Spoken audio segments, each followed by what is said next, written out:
This is the day 30। पहले तो मेरे को ये बताओ, ये पी ब्लॉक कितना बड़ा चैप्टर है यार, सच में मतलब पूरा दिन निकल गया इसे पढ़ने में, लेकिन तब भी पूरा कंप्लीट नहीं हुआ, इतना बड़ा चैप्टर है। एक तो मेरे को 2-3 दिन पहले ही पता लगा था पी ब्लॉक 11th में भी था हमारा, 12th में भी था।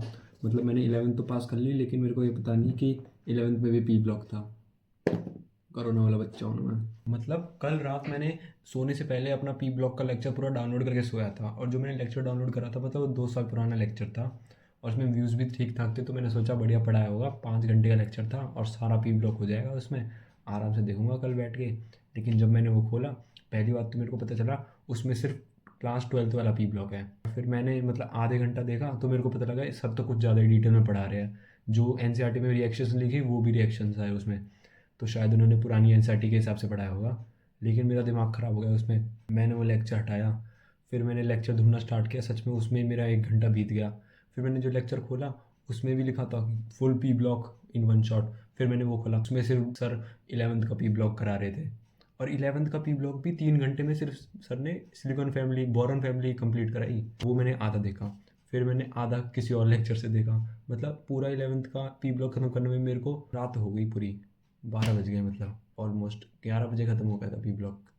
पूरी एनसीईआरटी से पढ़ा मैंने, और पूरी एनसीईआरटी को रंगीन बना दिया आज तो मैंने। और इस पी ब्लॉक के चक्कर में ना मैं अपना फिजिक्स का गोल कंप्लीट कर पाया आज पूरी तरह से, और ना मैं केमिकल बॉन्डिंग के क्वेश्चंस कर पाया, जो कि मैंने कल ही करा था। और अब लेकिन उसके कल क्वेश्चंस करूँगा तो बिल्कुल सारा मतलब दिमाग से उड़ जाएगा, तो पहले रिवाइज करना पड़ेगा सारा चैप्टर, फिर जाके क्वेश्चंस होंगे थोड़े बहुत। पी ब्लॉक करने में मेरे को बहुत ज़्यादा टाइम लग गया था, और फिर मैंने अपने रे ऑप्टिक्स के क्वेश्चन लगाना स्टार्ट किया, PYQs, और ऑलमोस्ट मैंने 3 घंटे में सारे PYQs कर लिए थे। मतलब 1-2 क्वेश्चन बचे हैं जो अभी भी डाउट में है, वो मैं सोच रहा हूँ कल कर लूँगा। मतलब रे ऑप्टिक्स के क्वेश्चन ठीक थे यार, मतलब थोड़ा माइंड रिफ्रेश हुआ उन्हें करके।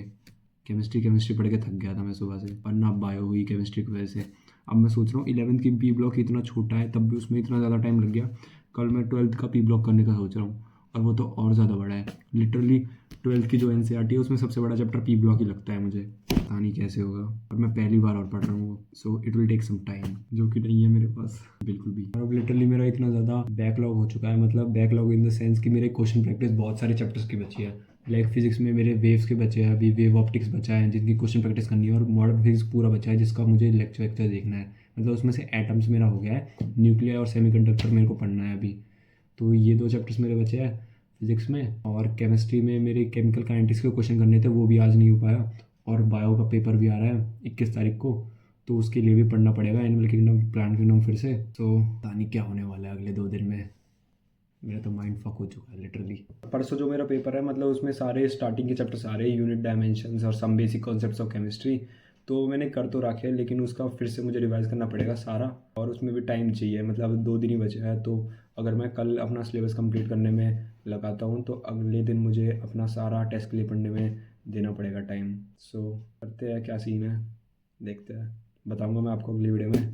टिल देन देखते रहिए, पढ़ते रहिए, और बैकलॉग नहीं होना चाहिए बस। बाय।